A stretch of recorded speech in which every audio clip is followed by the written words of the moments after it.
नमस्कार, आप देख रहे हैं डीडी न्यूज। मैं हूं आंचल गुलाटी गुंबर और आगे बढ़ने से पहले एक नजर सुर्खियों की तरफ।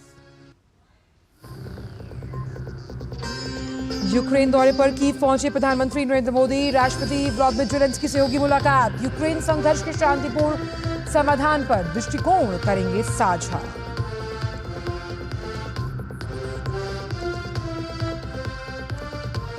देश में पहले अंतरिक्ष दिवस पर भारत मंडपम में हुआ मुख्य समारोह। राष्ट्रपति ने कहा, चंद्रयान की सफलता को समर्पित है ये दिन।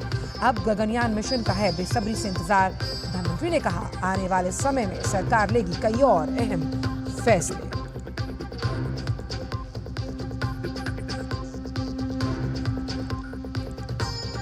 वॉशिंगटन में भारत अमेरिका के बीच रक्षा सौदे में आपूर्ति व्यवस्था और संपर्क अधिकारियों से जुड़े 2 अहम समझौते।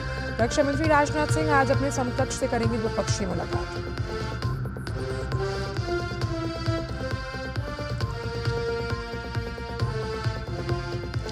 पश्चिम बंगाल में रेजिडेंट डॉक्टर्स की हड़ताल जारी। आज सीबीआई से मिलेगा एक डेलीगेशन। वहीं डॉक्टर संदीप घोष समेत 4 अन्य डॉक्टर्स का पॉलीग्राफ टेस्ट आज संभव।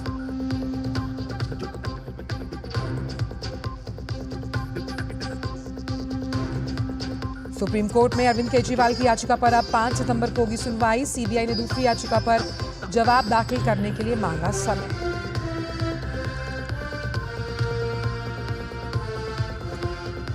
त्रिपुरा में सेना ने बाढ़ की चपेट में आए 330 लोगों को सुरक्षित निकाला। मुख्यमंत्री बाढ़ प्रभावित इलाकों के दौरे पर अब तक 20 लोगों की मौत।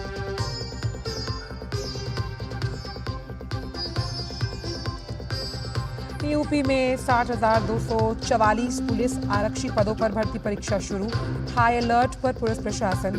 किसी भी तरह की गड़बड़ी और धांधली से बचने के लिए सुरक्षा के कड़े इंतजाम।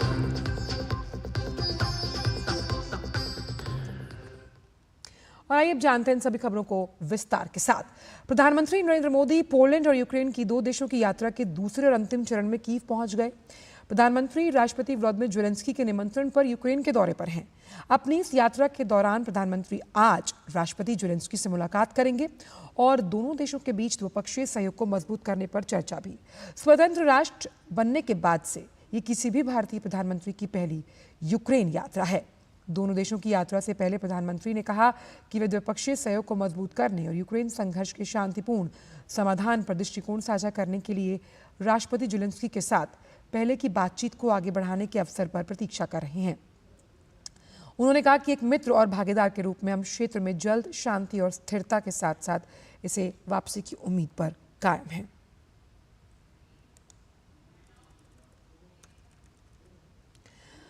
अंतरिक्ष दिवस आज देश में पहली बार मनाया जा रहा है, यानी कि आज पहला अंतरिक्ष दिवस है। ये दिवस चंद्रयान की सफलता को समर्पित है। इस सिलसिले में राष्ट्रपति की मौजूदगी में दिल्ली के भारत मंडपम में मुख्य कार्यक्रम हुआ। समारोह में अंतरिक्ष क्षेत्र से जुड़ी एक विशेष प्रदर्शनी लगाई गई, जिसका राष्ट्रपति द्रौपदी मुर्मू ने अवलोकन किया।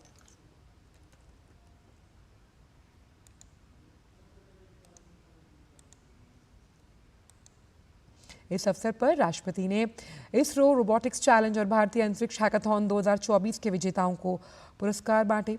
कार्यक्रम में राष्ट्रपति द्रौपदी मुर्मू ने कहा कि इसरो ने देश के सामाजिक आर्थिक विकास में अमूल्य योगदान दिया। राष्ट्रपति ने कहा कि इसरो की यात्रा शुरू से ही शानदार रही। उन्होंने कहा कि अंतरिक्ष की प्रगति भारत की प्रगति है। उन्होंने कहा कि भारत के अंतरिक्ष कार्यक्रम का उद्देश्य सामाजिक और आर्थिक प्रगति को बढ़ावा देना है। उन्होंने कहा कि अंतरिक्ष के क्षेत्र में भारत की प्रगति शानदार रही। राष्ट्रीय अंतरिक्ष दिवस के इस वर्ष का जो विषय है वो ये है, चंद्रमा को छूते हुए जीवन को छूना। भारत की अंतरिक्ष गाथा जो समाज और प्रौद्योगिकी का अंतरिक्ष अन्वेषण के गहरे प्रभाव को रेखांकित भी करता है। राष्ट्रपति ने इस मौके पर कहा कि उन्हें अब गगनयान मिशन का बेसब्री से इंतजार है। इसरो भारत का अंतरिक्ष स्टेशन स्थापित करने की दिशा में आगे बढ़ रहा है।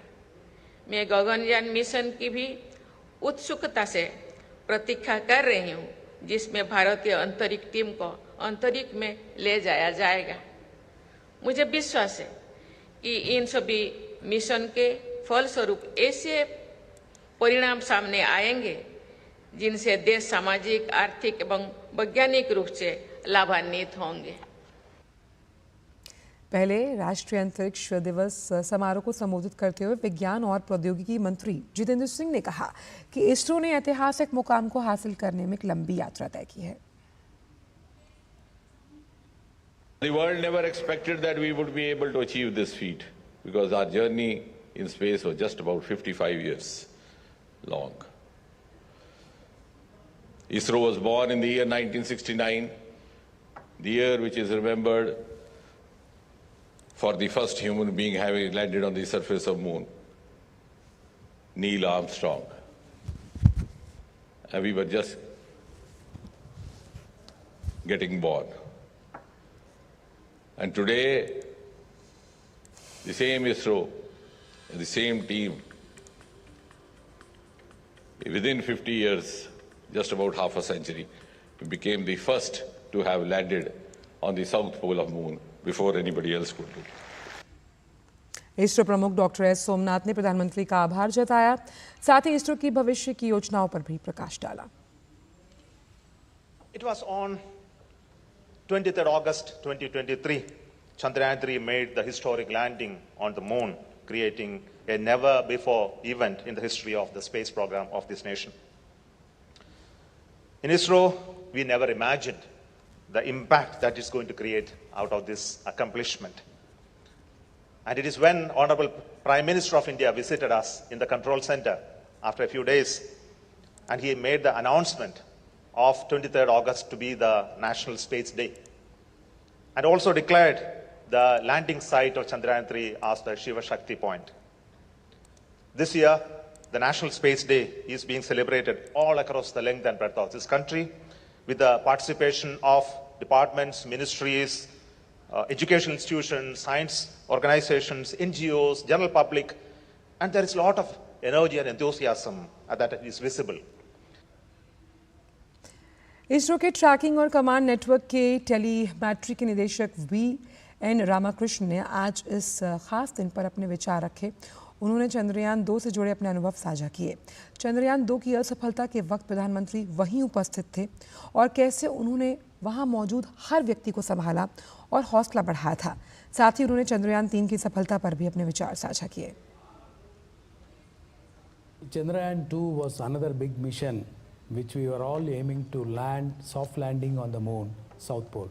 So that time when Modi ji had come to ISTRAC, so we had made a lot of arrangements at ISTRAC.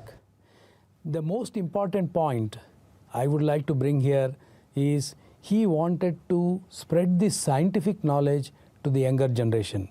So we had arranged the children from all over India. I think from each state there were 2 or 3 students who had come to ISTRAC Bangalore to watch this landing event. And we had made all arrangements for the school kids to stay at ISTRAC within the campus. And also we had made a good arrangement for Prime Minister ji to be at ISTRAC campus. He was sitting in the visitors gallery constantly monitoring the various parameters of Chandrayaan 2.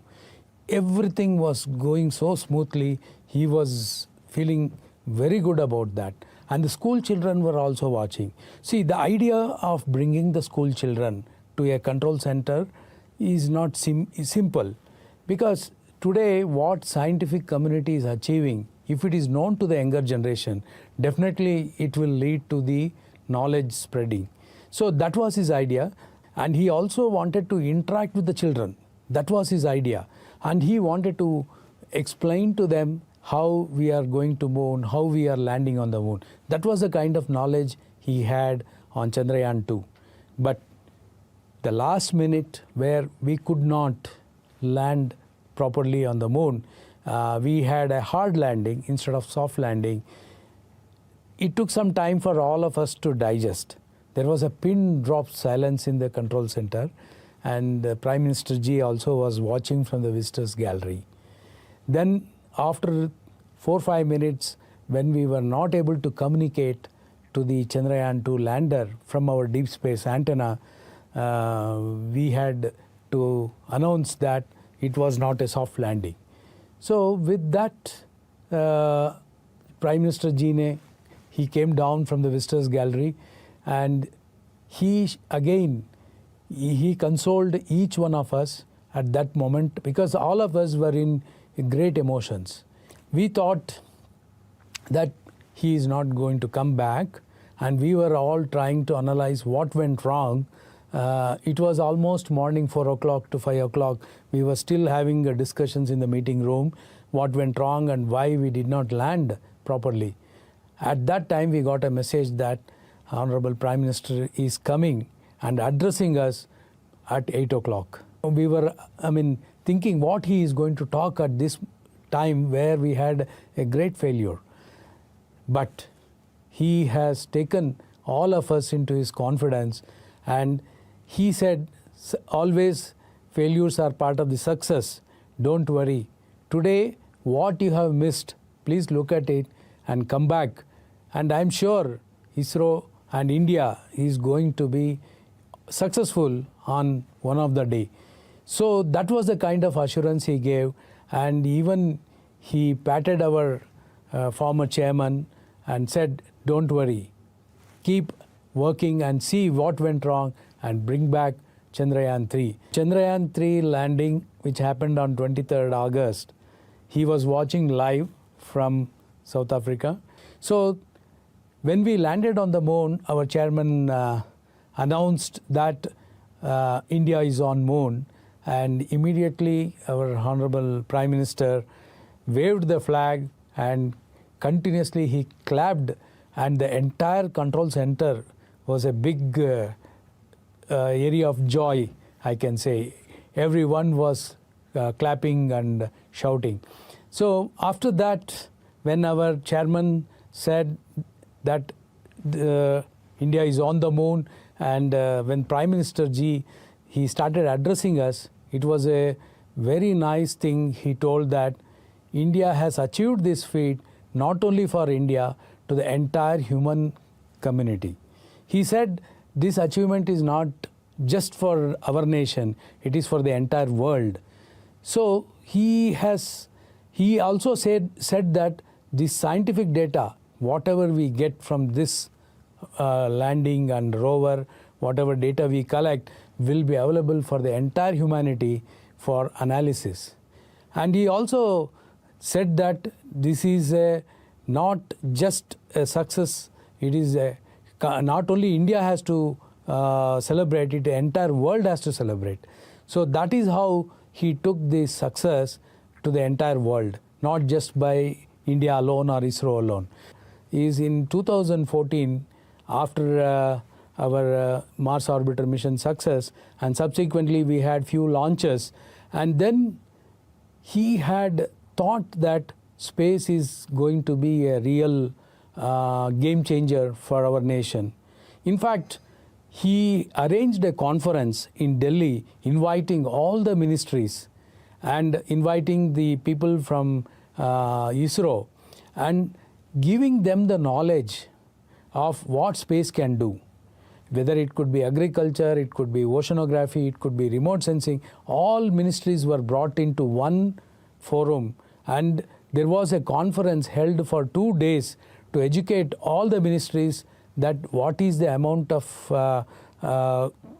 results, or what is the amount of data what we can get from space can be so useful. ISRO के वैज्ञानिक पवित्रा शिंदे ने बताया कि कैसे प्रधानमंत्री ने चंद्रयान-3 की सफलता के बाद वैज्ञानिकों का हौसला बढ़ाया था। कैसे प्रधानमंत्री हमेशा देश के वैज्ञानिकों के साथ खड़े रहते हैं।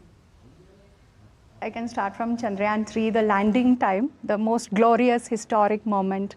So I was almost in the front row. I was monitoring our Doppler. So I come from the flight dynamics team, which is concerned with the trajectory design and maneuver design. So at the time of landing, I was monitoring in the system, and yes, we landed, and then we had our chairman announcing it, and then came that ISTRAC had a virtual interaction with the Honorable Prime Minister. So it was a moment of joy, it is some kind of a special joy, I can say, and that I could relate with the PM. He also experienced the same, and he told it's something which is very rare. And then he congratulated the entire scientific community, ISRO community, and then he applauded our efforts. 3 days later, he came to Bangalore and he met us. So I was one among the women scientists who were identified to interact with the PM. And how he started was our landing. Vikram setting its foot on the moon, the South Polar region. We happen to be the first country to be in the South Polar region. He related that with Angad setting his foot. That is it's a firm. He mentioned that. And then he started with congratulating each of us, and then our efforts, the scientific community and ISRO as a whole, how we contribute to the he was just telling the space sector is not just launch and then the satellite missions. It is about, we have to think forward, how we can expand, especially the space sector, into easing the governance and what can come to the common man. So about that he started, and then he asked us to think about that, naming our Vikram landing point as Shiv Shakti. As we all know, Shiv giving us a resolution on well-being of the mankind, and Shakti giving us that energy. And then what happened is I happened to be in Chandrayaan-2 team also. So whenever our orbiter was imaging the upcoming Chandrayaan-3 landing site, I used to have this lat long. I used to say 69.3 and 32 degree, the prime site, and all that. That is how it was happening. And then he gave a recognition to that point. It was like, I can say, हम लोग जैसे बोलते हैं, parent has given the child to the moon, and then a sage has, जैसे नामकरण होता है, उस place का नामकरण उन्होंने किया, and it was so apt that all of us know it relates from Kanyakumari to Greater Himalayas. And then he brought in, he wanted to emphasize the women power, the contribution of the women into the scientific and the space community. He told, I can quote what he had told, Shrishti Sthiti Vinashana, Shakti Bhute Sanatani. Means right from creation to destruction of this universe, from the beginning, there is women power behind. So that is he shows that respect to the mothers, sisters and daughters of the nation, and his encouragement. And that also, I happened to be in the tableau of the Republic Day. So there he had, from the PMO office, we had an invitation to witness the Republic Day. And it's the first time that ISRO had a tableau. And they had nominated few women scientists who worked in Chandrayaan-3 to be there on this tableau. And I'm happy to say that I was one among them. So it was a proud moment for me, and it shows the recognition. He wants to highlight the contribution of the women in this particular field, the space field. His encouragement, especially for the younger generation, especially schools and colleges, he urged us, especially the ISRO scientists, to inspire them, to guide them, share our experience. And after this, it has been lot of programs are being conducted from our office, our HRD office conducts. And I'm happy, I was also one of them to have some speech in the schools, to inspire the young minds. And whenever they visit our ISTRAC facility, so I happen to deliver a few lectures and explain them about Chandrayaan-3 and the next, the Aditya mission. So these all, it gives a sense of pleasure and some satisfaction. I'm doing something for the society. वहीं इसरो में वैज्ञानिक आरुषि सेठ ने पहले राष्ट्रीय अंतरिक्ष दिवस के अवसर पर मंगलयान मिशन से जुड़े अपने अनुभव साझा किए। उन्होंने बताया कि कैसे प्रधानमंत्री उनसे मिलने आए थे और कैसे उन्होंने वैज्ञानिकों का हौसला बढ़ाया।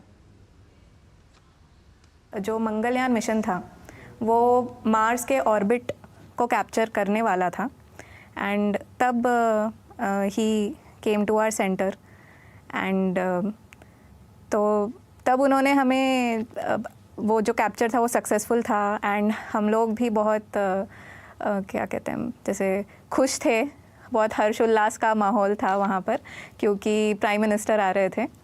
तो फिर जब वो अचीव हुआ, जब मार्स ऑर्बिटर मिशन ऑर्बिट में गया मार्स के अराउंड, तब उन्होंने अपनी स्पीच दी सभी वैज्ञानिकों को, और उन्होंने कहा कि उन्होंने बताया कि वो शुरू से कितने इंटरेस्टेड रहे हैं इन स्पेस साइंस। वो बता रहे थे कि कैसे सैक में वो जब चीफ मिनिस्टर थे तब वो सैक के सेंटर में जो अहमदाबाद में था वहाँ पे चले जाते थे देखने के लिए कि वहाँ पे क्या चल रहा है, और उन्होंने काफ़ी हमें प्रोत्साहित किया। हम बहुत खुश हुए देखकर कि प्राइम मिनिस्टर आए हैं। जब मॉम मिशन उस टाइम पे सक्सेसफुल हुआ तो उनके पहले शब्द ये थे कि मंगल को मॉम मिल गई, मॉम को मंगल मिल गया।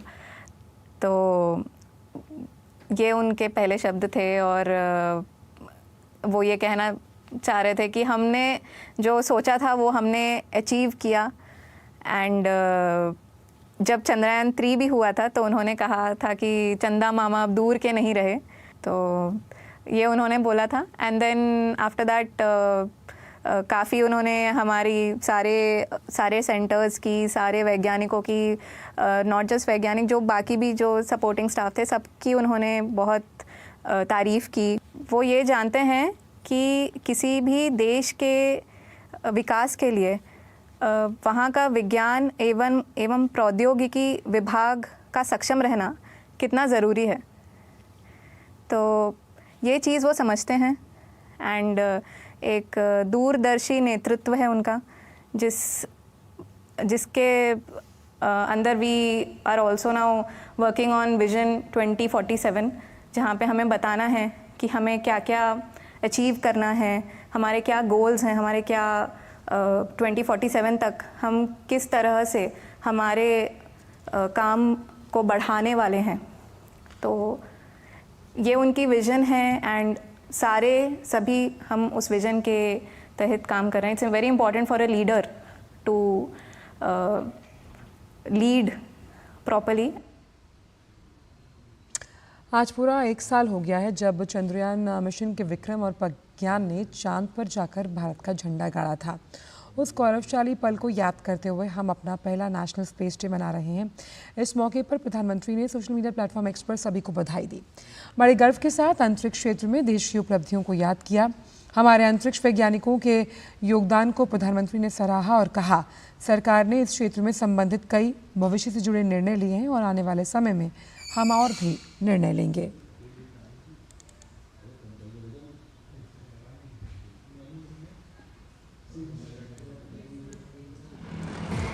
India is on the moon. 23 अगस्त को जब भारत ने चंद्रमा पर तिरंगा फहराया, उस दिन को अब नेशनल स्पेस डे के रूप में मनाया जाएगा। मंगलयान की सफलता ने, चंद्रयान की सफलता ने, गगनयान की तैयारी ने देश की युवा पीढ़ी को एक नया मिजाज दे दिया है। भारत वो देश है जिसने हजारों वर्ष पूर्व ही धरती के बाहर अनंत अंतरिक्ष में देखना शुरू कर दिया था। हमारे यहाँ सदियों पहले अनुसंधान परंपरा के आर्यभट्ट, ब्रह्मगुप्त, परामीर और भास्कराचार्य जैसे ऋषि मनीषी हुए थे।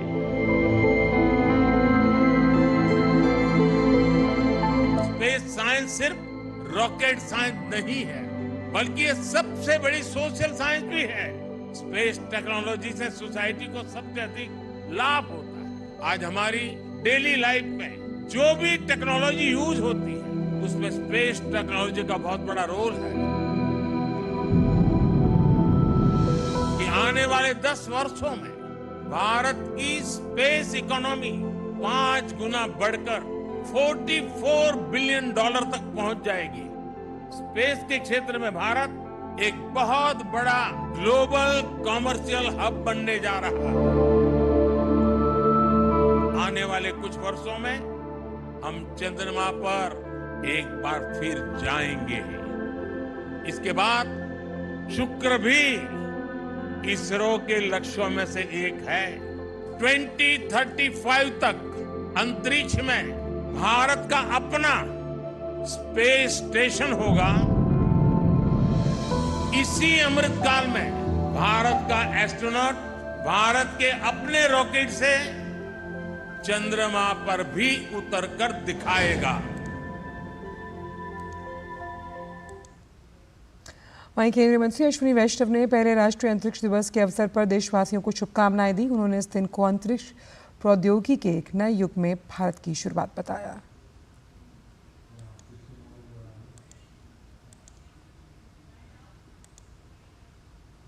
वक्त थोड़े से ब्रेक का है।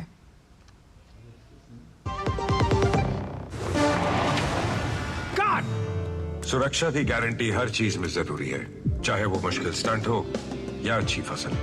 इसलिए ले आइए IIL के ट्रैक्टर ब्रांड का शिनबा, जो देता है सुंडी और ट्रिप से सुरक्षा की गारंटी। बात जब पीढ़ियों के लिए बनने वाले घर की हो तो जिम्मेदारी बड़ी हो जाती है। गैलेंट समझता है ये जिम्मेदारी। अब MM रिब्स के साथ गैलेंट एडवांस TMT रीबार, निर्माण का रियल हीरो।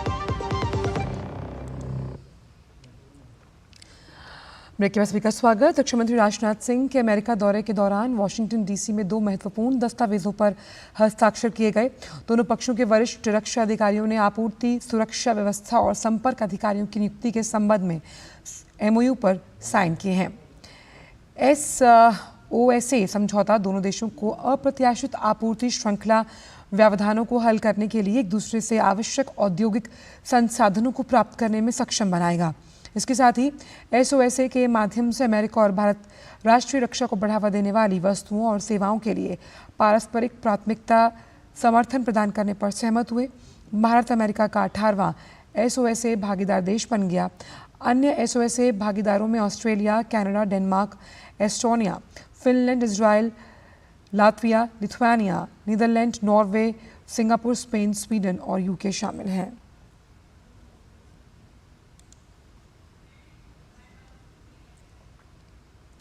रक्षा मंत्री राजनाथ सिंह इस वक्त अमेरिका के दौरे पर हैं। इस दौरान उन्होंने वाशिंगटन DC में भारतीय समुदाय से बात की।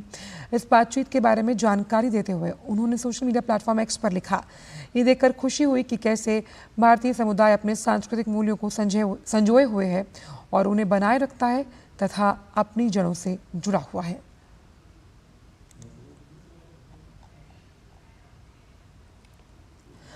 बांग्लादेश में तैनात भारतीय उच्चायुक्त प्रणय वर्मा ने बांग्लादेश अंतरिम सरकार के प्रमुख प्रोफेसर मोहम्मद यूनुस से आधिकारिक मुलाकात की और इस मुलाकात में प्रणय वर्मा ने शांति, सुरक्षा, विकास के लिए दोनों देशों के साझा आकांक्षाओं को पूरा करने के साथ साथ काम करने की प्रतिबद्धता को दोहराया।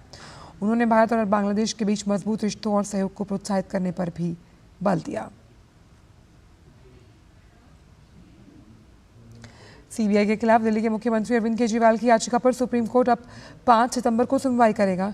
दरअसल केजरीवाल ने 2 याचिकाएं दाखिल की थी।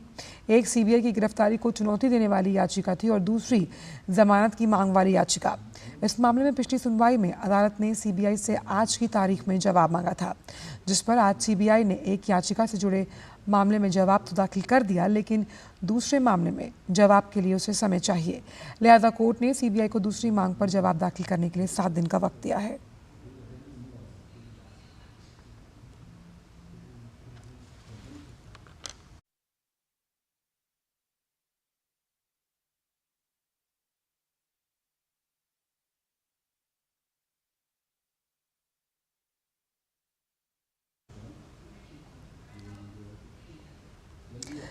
नई दिल्ली के ओल्ड राजेंद्र नगर के कोचिंग सेंटर के बेसमेंट में 3 लोगों की मौत के मामले में राउज एवेन्यू कोर्ट ने बेसमेंट के 4 सह मालिकों की जमानत अर्जी खारिज कर दी।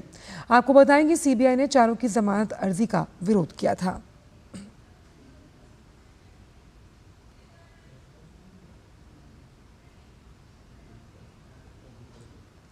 सुप्रीम कोर्ट के आश्वासन के बाद दिल्ली समेत देश भर के डॉक्टरों ने हड़ताल खत्म कर दी है, लेकिन पश्चिम बंगाल के रेजिडेंट डॉक्टर्स अभी भी काम पर नहीं लौटे।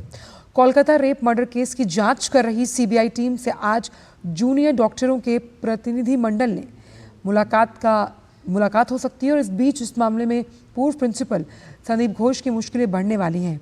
CBI संदीप घोष का पॉलीग्राफ टेस्ट करवाएगी।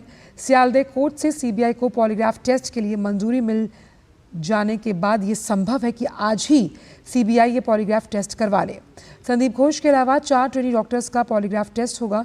CBI लगातार संदीप घोष से सवाल जवाब कर रही है।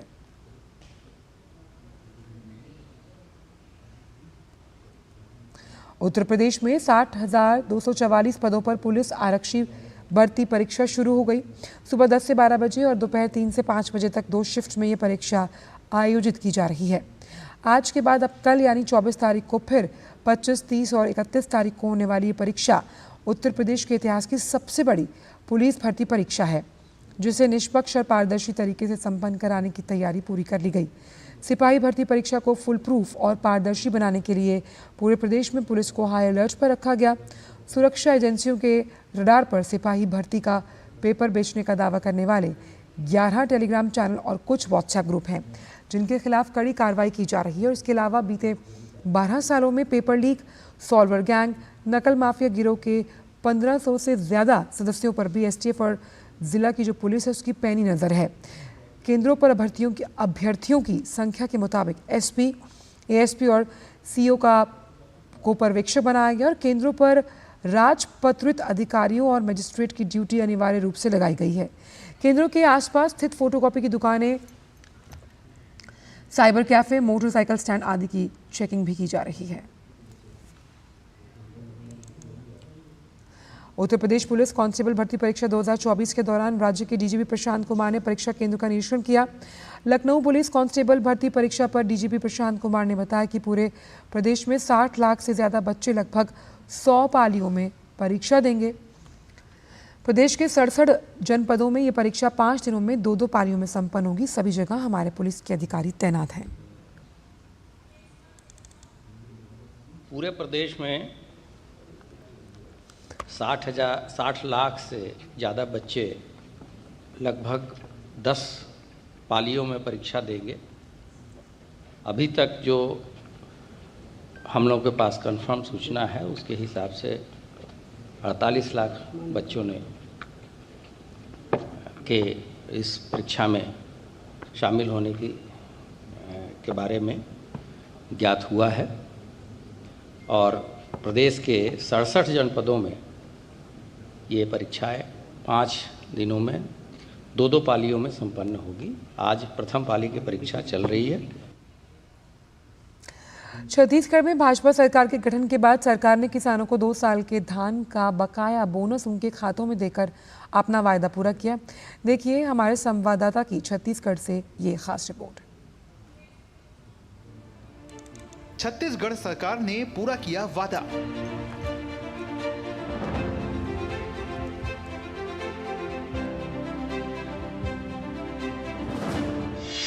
छत्तीसगढ़ सरकार ने किसानों को दी सौगात। किसानों के खातों में ट्रांसफर किया गया 2 साल का बोनस।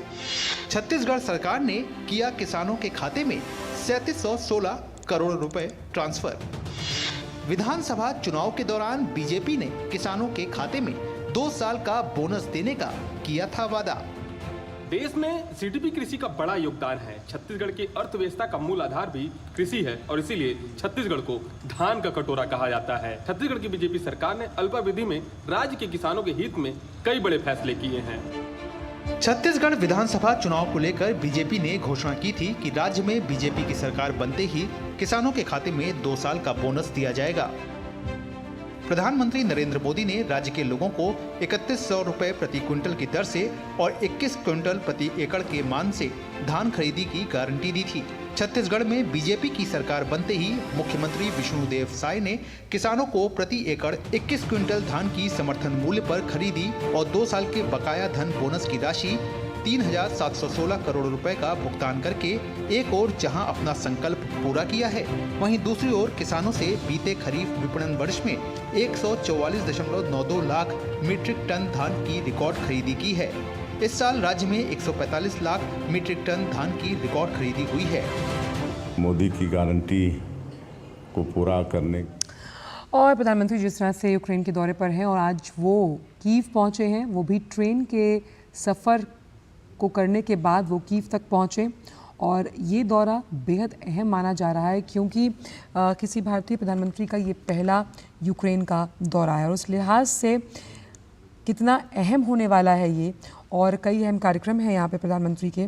तो ये दौरा अपने आप में कैसे भारत को विश्व मित्र की भूमिका में देखेगा और जब हम बात करते हैं यूक्रेन और भारत की तो दोनों के लिए ये विन विन सिचुएशन है क्योंकि जहां रक्षा क्षेत्र में भारत और साथ ही साथ यूक्रेन दोनों एक साथ कोऑपरेशन के साथ आगे बढ़ेंगे, वहीं ख़ास तौर पे फूड डिप्लोमेसी जो बहुत बड़ा मुद्दा हो सकता है उस पर भी बातचीत संभव है, क्योंकि भारत एक एग्रीकल्चर इकोनॉमी है और जिस तरह से यूनाइटेड नेशंस का ये मानना है कि फूड सिक्योरिटी में यूक्रेन का बहुत बड़ा योगदान है उसके ग्रेन्स की वजह से, तो उस लिहाज से क्या फूड डिप्लोमेसी पर कुछ देखने को मिलेगा, रक्षा उपकरणों पर कुछ देखने को मिलेगा, ये अहम सवाल है। ये दौरा बेहद अहम है क्योंकि भारत यूक्रेन के संबंधों का इतिहास बहुत पुराना है। 1992 में कीव में अपना दूतावास भारत ने खोला था और फिर यूक्रेन ने 1993 में, और बीते वर्षों में कई उच्च स्तरीय दौरे तो हुए हैं, लेकिन जिस तरह से प्रधानमंत्री नरेंद्र मोदी की जो ये यात्रा है उससे क्या कुछ निकलकर सामने आएगा, इस पर दुनिया भर की निगाहें हैं। यूक्रेन के नेता भी भारत आए, व्यापार, विज्ञान और टेक्नोलॉजी और सांस्कृतिक आदान प्रदान बेहद हुए, क्योंकि जो टेक्नोलॉजी ट्रांसफ़र को लेकर एक हिचक थी वो तमाम जो मल्टीलैटरल फोरम्स हैं उस पर कहीं ना कहीं मिटती हुई नज़र आई है। और यूक्रेन के बारे में एक बहुत ख़ास बात वो ये है कि ये पहली आधिकारिक यात्रा है। इससे पहले जो मुलाकात व्लादिमीर ज़ेलेंस्की से प्रधानमंत्री की हुई वो G7 की साइडलाइंस मीटिंग थी, यानी जापान में एक बार, और उसके बाद हुई थी अभी हालिया जब G7 की बैठक संपन्न हुई इटली में, यानी कि वो साइडलाइन बैठक थी। तो उस लिहाज से देखा जाए कि अंतर्राष्ट्रीय मंचों पर भी आमतौर पर भारत और यूक्रेन ने एक दूसरे का समर्थन किया है, और यूक्रेन से जुड़े संघर्षों, विशेष रूप से रूस यूक्रेन तनाव के मामले में भारत ने घनिष्ठ संबंधों के कारण एक तटस्थ रुख हमेशा से अपना कर रखा। तो भारत और यूक्रेन ने रक्षा क्षेत्रों में भी सहयोग दिया, क्योंकि यूक्रेन ने भारत को कई सैन्य उपकरण है उसकी सप्लाई की है, और ख़ास तौर पर भारतीय सैन्य विमान और जो टैंकों का आधुनिकीकरण है वो इसमें शामिल है।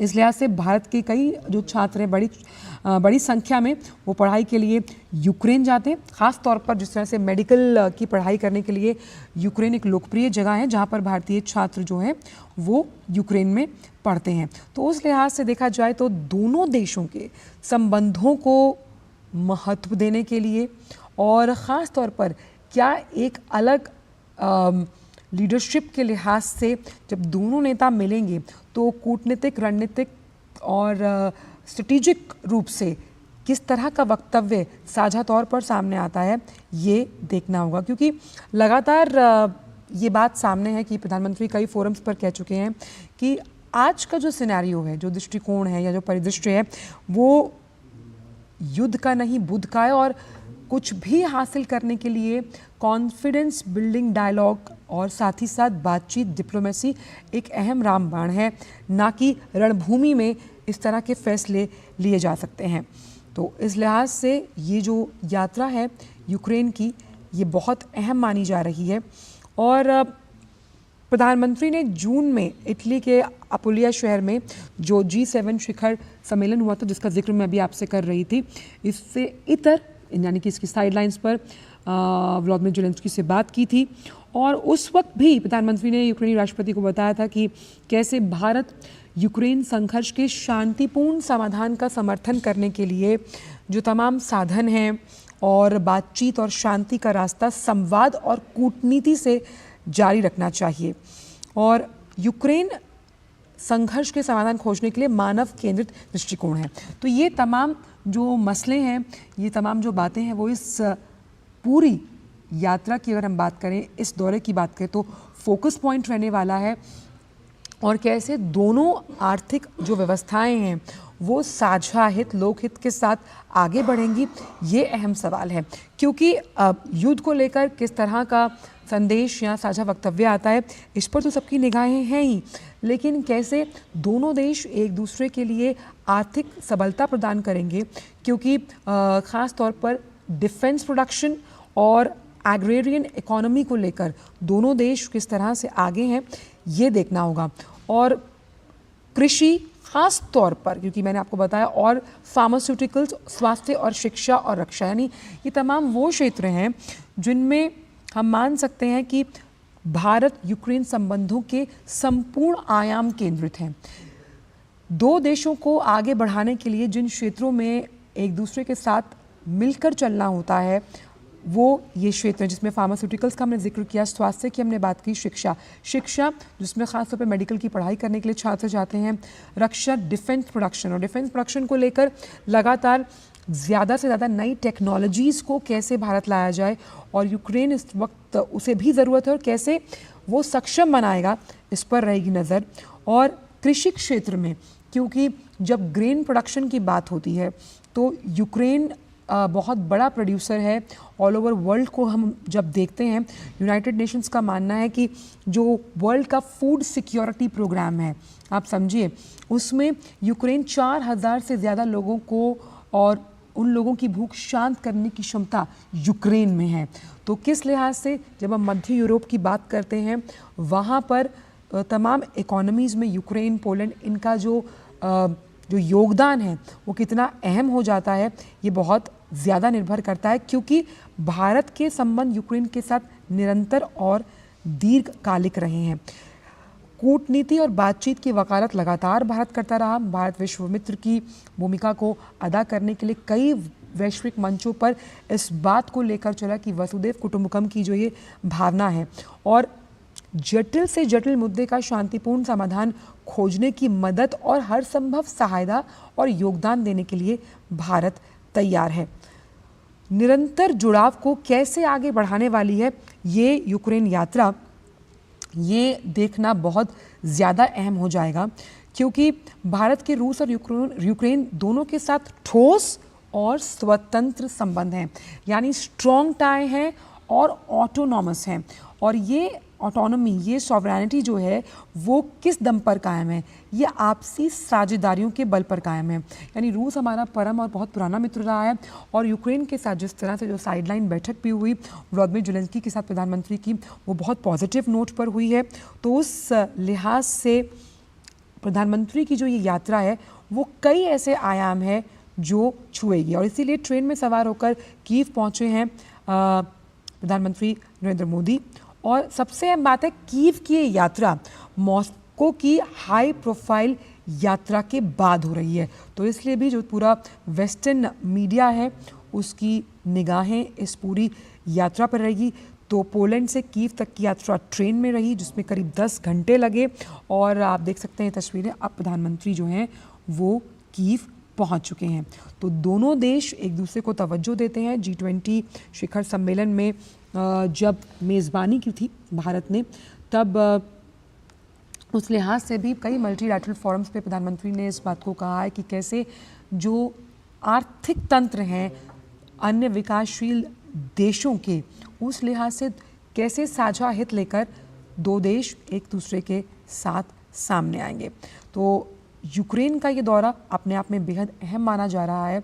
स्वतंत्र राष्ट्र बनने के बाद पहले किसी प्रधानमंत्री की ये यात्रा है, तो उस लिहाज से कूटनीतिक अगर हम आयाम देखें, सुरक्षा और साथ ही साथ कैसे वहाँ पर जो पीपल टू पीपल कांटेक्ट है वो हमें देखने को मिलेगा, इस लिहाज से ये यात्रा बेहद अहम मानी जा रही है। और कई मौक़ों पर प्रधानमंत्री ने भारत का विश्व मित्र के रूप में जिक्र किया है।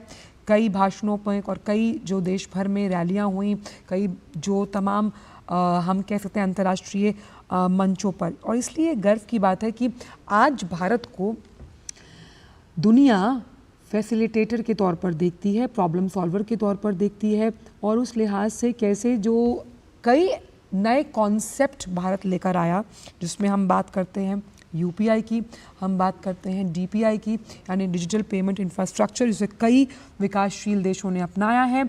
विकसित देश ने मॉडल खड़ा किया है। तो उस लिहाज से वसुदेव कुटुंबकम की भावना के साथ कैसे भारत विश्व मित्र की भूमिका को लेकर आगे बढ़ता रहेगा।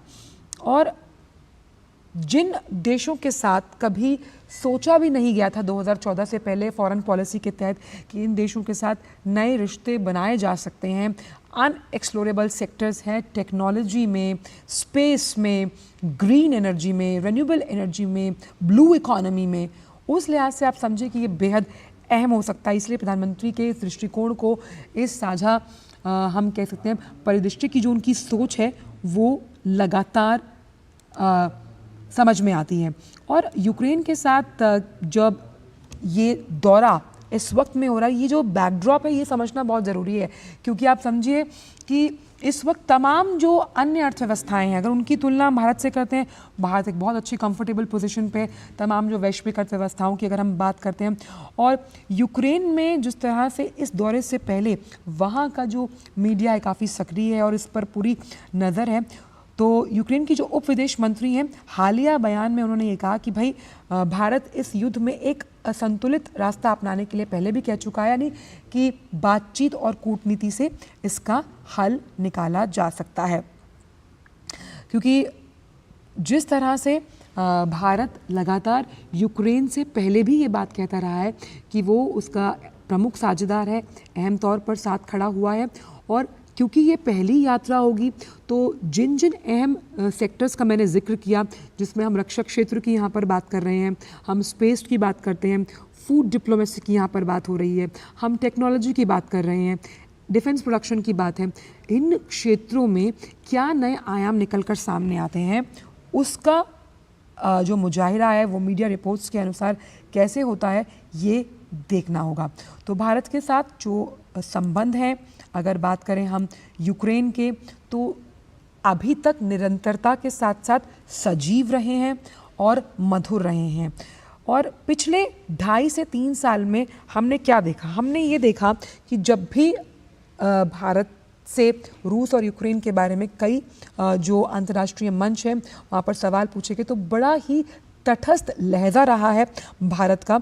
और ये यात्रा उस समय में हो रही है जब हम मान रहे हैं कि रूस और यूक्रेन के युद्ध में, जो कि काफ़ी समय से चल रहा है, एक नई तेज़ी आई है। और ऐसे में यूक्रेन में पश्चिमी देशों से मिली जो रक्षा प्रणालियां हैं उन्हें खुलकर निशाना बनाया गया है। ऐसे में क्या स्थिति बनती है और किन स्थितियों से गुजरते हुए इन सेक्टर्स पर क्या बातें सामने निकल कर आती हैं, ये बेहद अहम होने वाला है। वैसे जो इंटरनेशनल मीडिया है उसकी बात माने तो कहीं ना कहीं रूस की रणनीति है कि भाई यूक्रेन को अगर वो जल्द पराजित नहीं कर पाता, क्योंकि संघर्ष विराम तो वहाँ पर हुआ नहीं है, तो इस टकराव को फ्रोजन वॉर की या फिर वॉर ऑफ एट्रिशन की स्थिति में रखेगा।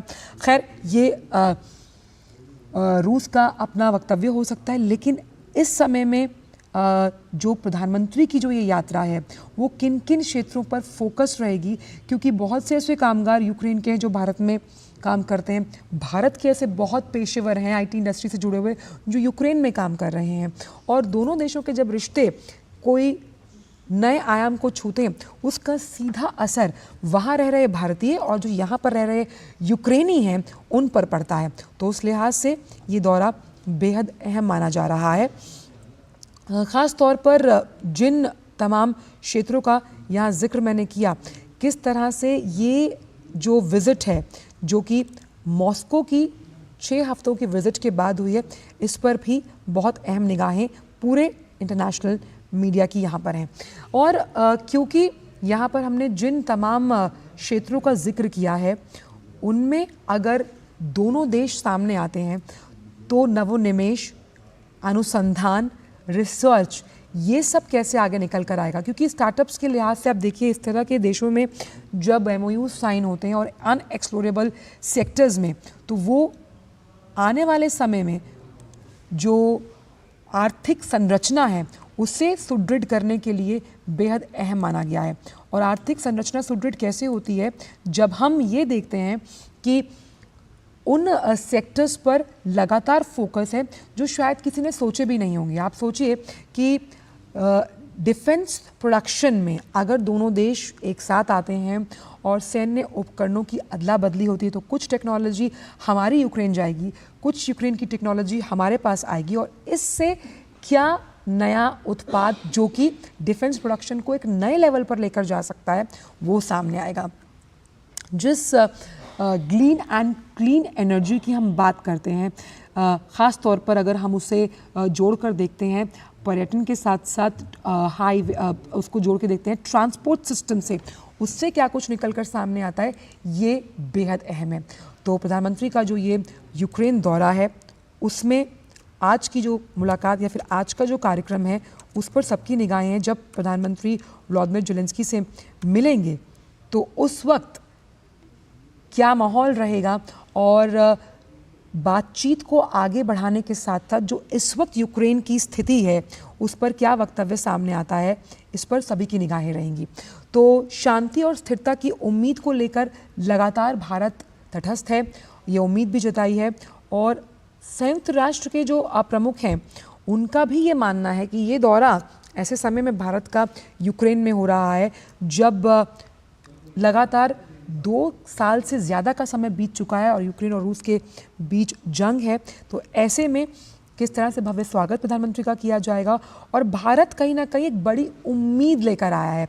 संयुक्त राष्ट्र प्रमुख का ये मानना है भारतीय प्रधानमंत्री की इस यात्रा को लेकर, और राष्ट्रीय अध्यक्षों और सरकार के प्रमुखों की इस तरह की जब यात्रा इस समय में हो रही है, खासतौर पर अगर भारत की बात की जाए, तो कैसे ये करीब लेकर आएगी दोनों देशों को, और ख़ास तौर पर यूएन के प्रस्ताव, अंतर्राष्ट्रीय कानून और क्षेत्रीय अखंडता के अनुरूप उम्मीद की जा रही है कि इस संघर्ष का अंत जल्द होगा। देखिए, अभी सबसे ज़्यादा जो प्रतिबंध लगे हुए हैं किसी देश पर इस वॉर की वजह से वो रूस है। कई जो आर्थिक सैंक्शंस हैं उसका दंश रूस झेल रहा है। ऐसे में ये बहुत अहम हो जाता है ये दौरा, क्योंकि रूस के हमले के बाद से नाटो देशों के अलावा, नाटो देश वो वाले देश जो अमेरिका के एलाइज हैं, जो वॉर्सो पैक्ट में नहीं हैं, वो कैसे कोई अन्य देश का जो नेता है यानी कि भारतीय प्रधानमंत्री, उन्होंने अब यूक्रेन का दौरा किया, क्योंकि नाटो ना वॉर्सो पैक्ट के अलाई हैं। तो उस लिहाज से आप देखिए कि बातचीत के हल से लगातार जोर देता है भारत कि कैसे कूटनीति और डिप्लोमेसी के सहारे और डायलॉग के सहारे युद्ध को ख़त्म किया जा सकता है। भारत और रूस के यूक्रेन के मुद्दे पर बातचीत के जरिए हल निकालने पर जोर लगातार यूएन भी दे रहा है, और यूएन को भारत की यात्रा उम्मीद की एक किरण नज़र आ रही है। और प्रधानमंत्री ने भी मॉस्को यात्रा के बाद भारत और रूस की तरफ से जब संयुक्त बयान दिया था, उस वक्त भी प्रधानमंत्री ने ये कहा था, जब वो क्रेमलिन गए थे, कि भाई यूक्रेन के आसपास संघर्ष के शांतिपूर्ण समाधान की अनिवार्यता पर वो जोर देते हैं। उस वक्त भी भारत ने अपनी इस समझदारी का परिचय दिया और तटस्थता का परिचय दिया था। उस लिहाज से ये बेहद अहम होने वाला है। और फरवरी 2022 में रूस के यूक्रेन पर आक्रमण शुरू होने के बाद कई बार प्रधानमंत्री की राष्ट्रपति ज़ेलेंस्की से बातचीत हुई है। अपने सोशल मीडिया प्लेटफॉर्म एक्स के जरिए भी प्रधानमंत्री ने जो शांति प्रयास हैं, जो तमाम संघर्ष चल रहे हैं, उन्हें शीघ्र समाप्त करने का आह्वान भी किया। कई बार सोशल मीडिया प्लेटफॉर्म एक्स पर उन्होंने अपने मैसेजेस को साझा भी किया और भारत के निरंतर समर्थन से अवगत ये कराया कि भारत का जो जन केंद्रित दृष्टिकोण है वो लगातार सहायता प्रदान करना यहाँ जारी रखेगा। तो ट्रेन की यात्रा से कीव पहुँचे प्रधानमंत्री नरेंद्र मोदी, राष्ट्रपति व्लादिमीर ज़ेलेंस्की के साथ उनकी मुलाकात होनी है। रूस यूक्रेन युद्ध जिसका लगातार हम जिक्र कर रहे हैं, उसके बीच इस दौरे को काफ़ी अहम माना जा रहा है। और यूक्रेन पहुंचने पर जिस तरह से स्वागत किया गया प्रधानमंत्री का, तो वो इससे बड़े अभिभूत हुए, क्योंकि यहाँ पर जो इंडियन कम्युनिटी है उन्होंने बहुत वार्मली उनका स्वागत किया, बहुत ही आदर भाव से। अमृतपाल हमारे सहयोगी हमारे साथ जुड़ गया। अमृत, 7 से 8 घंटे का ट्रेन का ये सफ़र जो भारतीय प्रधानमंत्री ने तय किया, वो पोलैंड से कीव पहुंचे हैं, और ऐसे समय में ये दौरा हो रहा है यूक्रेन का, किसी भारतीय प्रधानमंत्री का पहली बार 30 सालों में, जब रूस और यूक्रेन अभी युद्ध की स्थिति में है। शांति का संदेश और यूएन का मानना है कि उम्मीद की किरण भारत का ये दौरा। अमृत, मेरी आवाज आ रही है अंशुल? जी अमृत, मेरा सवाल आपको मिला? मेरी आवाज आप तक पहुंच रही है? हाँ जी, पहुंच रही है। सवाल यही कि जिस वक्त ये दौरा हो रहा है, हम जानते हैं कि इस वक्त यूक्रेन और रूस युद्ध की स्थिति में है, यूनाइटेड नेशंस के प्रमुख का भी मानना है कि भारत का ये दौरा उम्मीद की किरण। जी बिल्कुल, प्रधानमंत्री मोदी का फोकस ये रहेगा कि राष्ट्रपति ज़ेलेंस्की से जब वो मुलाकात करेंगे कि भारत का जो कंसर्टेड स्टैंड रहा है कि इस समस्या, इस कॉन्फ्लिक्ट का हल, इस युद्ध का हल आप डायलॉग और डिप्लोमेसी से करें, आप मुज़ाकरात और सफारत से करें, इसको आप जंग के मैदान पर आप इसका हल नहीं, इस मसले का हल नहीं ढूंढ सकते। तो वही नसीहत होगी या सलाह होगी राष्ट्रपति ज़ेलेंस्की को प्रधानमंत्री मोदी की, जब उन्होंने G7 में भी उनसे मुलाकात की थी, G7 के साइडलाइंस पे, तो यही प्रधानमंत्री ने दोहराया था। पर ये जरूर प्रधानमंत्री ने कल पोलैंड कीव के लिए चलने से पहले कहा कि जो सबसे ज्यादा ह्यूमंस की मौतें हो रही हैं उनको कैसे रोका जाए, ये सबसे बड़ा चैलेंज है। तो मेरा ख्याल है कि जब प्रधानमंत्री राष्ट्रपति ज़ेलेंस्की को मिलेंगे तो वो यही स्ट्रेस अपॉन करेंगे कि आप इस युद्ध को, बिल्कुल आपके कंसर्न्स वैलिड हैं, पर आप इस युद्ध को मिलिट्री सैन्य तरीके से नहीं जीत पाएंगे, आपको फाइनली टेबल पे बैठना ही होगा। याद करें जब 6 हफ्ते पहले राष्ट्रपति पुतिन से प्रधानमंत्री ने मॉस्को में मुलाकात की थी, तो प्रधानमंत्री ने यही फिक्र जाहिर किया था कि जिस तरह की बॉम्बार्डिंग हो रही है, तब याद करें कि जब वो वहां पे थे तो तब एक यूक्रेन में एक हॉस्पिटल पे बॉम्बार्डिंग हुई थी, तो उन्होंने यही कहा था कि इस तरह की जो मानवीय डिस्ट्रक्शन हो रही है उसको रोकना अहम है। तो वही मैसेज होगा प्रधानमंत्री का राष्ट्रपति ज़ेलेंस्की के लिए। चीज़ और समझना चाहूँगी कि भारतीय जो यूक्रेनी वहाँ पर रह रहे यूक्रेन में, बड़ा अच्छा उन्होंने स्टेटमेंट दिया कि they are actually seeing prime minister Narendra Modi as a potential peace maker. इस पर आपका एक कमेंट। और दूसरी चीज़ ये कि फूड डिप्लोमेसी पे, क्योंकि भारत भी एक एग्रीगेरियन इकोनॉमी है और सबसे बड़ा ग्रेन प्रोड्यूसर भी माना जाता है यूक्रेन, अगर उस लिहाज से क्या कुछ हो सकता है इस बार कार्ड्स पर? जैसे मैंने कहा कि एक तो क्योंकि जिस तरह की इस वक्त स्थिति है और ये युद्ध इतना लंबा खिंचा है, तो जाहिर है कि ये स्वाभाविक है कि इस पर अहम बात रहेगी। पर इसके अलावा बायलैटरल रिलेशंस पे बात होगी कि इसको कैसे एक्सपैंड किया जाए। उसमें कई MOUs साइन होने की संभावना है, जिस पे आपने बात की एग्रीकल्चरल कोऑपरेशन। आप बिल्कुल एग्रीकल्चर कोऑपरेशन पर बात करेंगे, पर ये पीपल टू पीपल कोऑपरेशन है। पीपल टू पीपल कॉन्टैक्ट आप देखिए, बहुत गर्मजोशी से कीव में स्वागत किया गया है प्रधानमंत्री नरेंद्र मोदी का। भारतीय समुदाय वहां पर मौजूद है और इसका इससे जुड़ा हुआ मैसेज भी प्रधानमंत्री ने प्लेटफॉर्म X पर साझा किया। वहां पर जो भारतीय समुदाय रह रहा है, आंखों में उम्मीद, और ये उम्मीद कि किस तरह से एक पीस मेकर के तौर पर भारत शांति का संदेश लेकर कीव पहुंचा है। और यहाँ पर भारतीय समुदाय की गर्मजोशी आप देख सकते हैं, जिस गर्मजोशी के साथ प्रधानमंत्री उनका आभार जो वो जता रहे हैं प्रधानमंत्री के इस दौरे को लेकर, और बहुत ही सहानुभूति के साथ, बहुत ही अनुभूति के साथ प्रधानमंत्री हाथ हिलाते हुए अपने चिर परिचित अंदाज में भारतीय समुदाय से मुलाकात करते हुए। ये तमाम वो भारतीय हैं जो यूक्रेन में रह रहे हैं। अभी यूक्रेन की जो स्थिति है वो रूस के साथ युद्ध पर, और आप देखिए कि इन सभी की निगाहों में ये एक उम्मीद है, एक आकांक्षा है, एक अभिलाषा है, एक उम्मीद की किरण है कि प्रधानमंत्री और भारत देश जो कि विश्व मित्र और साथ ही साथ कैसे एक पीस मेकर की भूमिका निभाएगा। यूनाइटेड नेशंस का भी मानना है कि भाई ये जो दौरा है वो ऐसे समय में हो रहा है, और ख़ास तौर पर लगातार प्रधानमंत्री कह चुके हैं कि ये युद्ध का नहीं बुद्ध का दौर है। आप देखिए कि सड़कों पर कैसे हुजूम लगा हुआ है तमाम भारतीयों का जो यूक्रेन में मौजूद हैं प्रधानमंत्री के स्वागत को लेकर।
आप देख सकते हैं किस तरह से गर्मजोशी से स्वागत किया गया प्रधानमंत्री का कीव में, जो भारतीय समुदाय इस वक्त यूक्रेन में रह रहा है। और लगातार हमारे साथ अमृतपाल जुड़े हुए थे। अमृत, कीव पहुंचने से पहले भी प्रधानमंत्री ने ये आश्वासन, या कह सकते हैं एक तरीके से आश्वस्त थे पोलैंड में डोनाल्ड टस्क भी, कि कैसे प्रधानमंत्री की जो ये यात्रा है जो कीव में होने वाली है, यानी यूक्रेन में होने वाली है, उसमें कहीं ना कहीं युद्ध रोकने की क्षमता है, या फिर एक कह सकते हैं पीस मेकर के तौर पर। उस लिहाज से आज की यात्रा कितनी अहम आप मानते हैं, खास तौर पर तब जब भारतीय समुदाय लगातार वहां मौजूद है, उनकी आप आंखों में देखिए कहीं ना कहीं होप नजर आती है। सही कह रही हैं आप कि सिर्फ भारतीय समुदाय ही नहीं, भारतीय समुदाय तो अंडरस्टैंडेबली, क्योंकि प्रधानमंत्री का पहली बार हो रहा है कि यूक्रेन जब आज़ाद हुआ 1991 में तो वजूद में आया, तो कोई प्रधानमंत्री, भारतीय प्रधानमंत्री वहाँ विजिट कर रहे हैं, तो वो अंडरस्टैंडेबल एक्साइटमेंट है इंडियंस में। पर आप देखें कि पूरी दुनिया में ये एक एक्सपेक्टेशन है भारत से कि आपके जिस तरह का आपका एक तो राइजिंग स्टेचर है, आप एक पीस मेकर की भूमिका अदा कर सकते हैं। दूसरी बात, क्योंकि जो अहम बात है कि दोनों ही पक्ष आपकी बात सुनते हैं, आप मॉस्को भी जाते हैं और कीव भी जाते हैं, राष्ट्रपति ज़ेलेंस्की से भी आप बात करते हैं और आप राष्ट्रपति पुतिन से भी बात करते हैं। दोनों आपकी बात को वजन देते हैं, दोनों आपको अपने देश में आमंत्रित करते हैं और कहते हैं कि आइए और हमें मदद कीजिए कि हम इस समस्या का हल ढूंढ पाएं। एग्री करते हैं आपसे कि नहीं, वो बात अलग है कि इसका हल क्या होना चाहिए, पर आपकी बात को तवज्जो जरूर देते हैं। आज मान लीजिए अमेरिकी राष्ट्रपति है, रूसी राष्ट्रपति नहीं बात करता अमेरिकी राष्ट्रपति से, पर वो भारत के प्रधानमंत्री से बात करता है। तो ये आपको एक पॉलिटिकल हेफ्ट देता है, डिप्लोमेटिक हेफ्ट देता है कि आप कोई बीच का रास्ता निकाल पाएं। और ये आपको दोनों ही पक्ष इसलिए सुनते हैं क्योंकि आप वॉइस ऑफ रीजन इमर्ज किए हैं। आप ये कहते हैं, आप साइड्स नहीं लेते, और आप जो वॉइस ऑफ रीजनेबल जो बात है वो कहते हैं और कहते हैं कि इसमें सबसे बड़ा नुकसान इंसानियत का हो रहा है। Humanitarian loss is the biggest loss that is happening. और यही संदेश प्रधानमंत्री का था पोलैंड से भी, अच्छा पोलैंड की सरजमीन से भी, कि रवाना होने से पहले कि I will work with all friends to see if a solution can be found to this. तो इसलिए भारत के प्रधानमंत्री से और भारत से ये अपेक्षाएं कि भारत एक शांति दूत की तरह देखा जा रहा है, और इस ये जो दौरा है इसीलिए और भी अहम हो जाता है। बायलैटरली कुछ खैर वो डिस्कस करेंगे, भारत यूक्रेन के संबंधों को आगे कैसे लेके जाया जाए, पर इस संबंध में जिस कॉन्टेक्स्ट में ये विजिट हो रही है, जिस वक्त पे ये विजिट हो रही है, ये और भी अहम हो जाती है। आंचल, कि अगर हम ये कहें कि भारत एक विश्व मित्र के तौर पर वसुधैव कुटुंबकम की भावना के साथ पूरे वैश्विक अंतर्राष्ट्रीय पटल पर जाना जाता है, लेकिन किस तरह से भारत की मध्यस्थता ये दोनों देश, चाहे हम रूस की बात कर रहे हैं या फिर यूक्रेन, क्या स्वीकार्य होगी, ये एक अहम सवाल उठता है। क्योंकि अगर हम देखें तो पहला दौरा है, क्योंकि G7 की साइडलाइंस पर यूक्रेन के साथ 2 बार मुलाकात हुई है, इटली में और जापान में। जी, जापान में तो खैर पिछले साल हुई थी G7 पर, इस अब लेटेस्ट यहाँ पे हुई G7 जो इटली में हुआ, वहाँ पर 1-on-1 मीटिंग हुई थी राष्ट्रपति ज़ेलेंस्की और प्रधानमंत्री मोदी की, जहाँ पर प्रधानमंत्री मोदी ने ये क्लैरिटी राष्ट्रपति ज़ेलेंस्की को दी थी कि ठीक है, आप जिस तरह की इकोनॉमिक सपोर्ट और वेपन सपोर्ट वेस्ट से ढूंढने आए हैं, वो अगर आपको ठीक लगता है तो आप करें, पर भारत का ये कंसिस्टेंट स्टैंड रहा है कि आपको फाइनली नेगोशिएटिंग टेबल पर आना पड़ेगा। आप लड़ के, मर के, कट के, हार के जब थक जाएंगे फिर आए या आज आ जाएं। वॉइस ऑफ रीजन को उनको एक वॉइस ऑफ रीजन की अपील की थी। वही जब राष्ट्रपति पुतिन से उन्होंने पिछले माह मुलाकात की मॉस्को में, उनका कहना यही था। तो इसीलिए भारत की, जैसे मैं कह रहा था कि भारत की ये एक मध्यस्थता की ऑफर या भारत की एक जो पीस मेकर का रोल प्ले करने की वो सीरियसली कंसिडर करते हैं। हाँ, उनके अपने मौकिफ हैं और उनकी अपनी डेफिनेशंस ऑफ विक्ट्री हैं, जिसमें शायद वो इस वक्त तैयार नहीं है एक दूसरे से बात करने के लिए या वो ऐसी कंडीशंस रखते हैं दोनों ही साइड्स कि फाइनली वो अफेक्ट नहीं हो पाता। पर अगर ये लगातार ऐसी कॉन्सिक्वेंसी बढ़ती है जो कहती है कि दुनिया की जो समस्याएं हैं उसमें आप ऐड कर रहे हैं इस कॉन्फ्लिक्ट से, चाहे वो फूड सिक्योरिटी हो, चाहे एनर्जी सिक्योरिटी हो, इन चीजों को इसका असर खास करके दुनिया के उन मुल्कों पर पड़ रहा है जिनको डेवलपिंग कंट्रीज हैं, जिनको आप ब्रॉडली ग्लोबल साउथ कहते हैं, जो आपसे बहुत दूर हैं, वो उसका खामियाजा भुगत रहे हैं, जो कॉन्फ्लिक्ट उनके और ये भी बड़ा दिलचस्प है अमृत कि जब से ये युद्ध शुरू हुआ रूस और यूक्रेन का, उसके बाद नाटो से जुड़े हुए देश लगातार यूक्रेन का दौरा करते रहे। हम वॉर्सो पैक्ट का भी हिस्सा नहीं है, लेकिन पहली बार कोई नॉन अलाइड यानी कि भारतीय प्रधानमंत्री के तौर पर प्रधानमंत्री नरेंद्र मोदी पहुंचे हैं और पीस मेकर के तौर पर क्या मध्यस्थता हो पाएगी और क्या ये जो बैलेंस है वो बनेगा या नहीं, ये देखना होगा। बहुत बहुत शुक्रिया अमृत इन तमाम जानकारियों को हमसे साझा करने के लिए। फिलहाल वक्त एक छोटे से ब्रेक का है, लेकिन लगातार ये खास पेशकश क्योंकि प्रधानमंत्री की पहुंच चुके हैं, उसके बाद बहुत अहम शेड्यूल रहने वाला है प्रधानमंत्री का, इससे जुड़े पल पल के तमाम अपडेट्स हम लगातार डीडी न्यूज़ के इस मंच से करेंगे साझा। वक्त एक छोटे से ब्रेक का। बात जब पीढ़ियों के लिए बनने वाले घर की हो तो जिम्मेदारी बड़ी हो जाती है। गैलेंट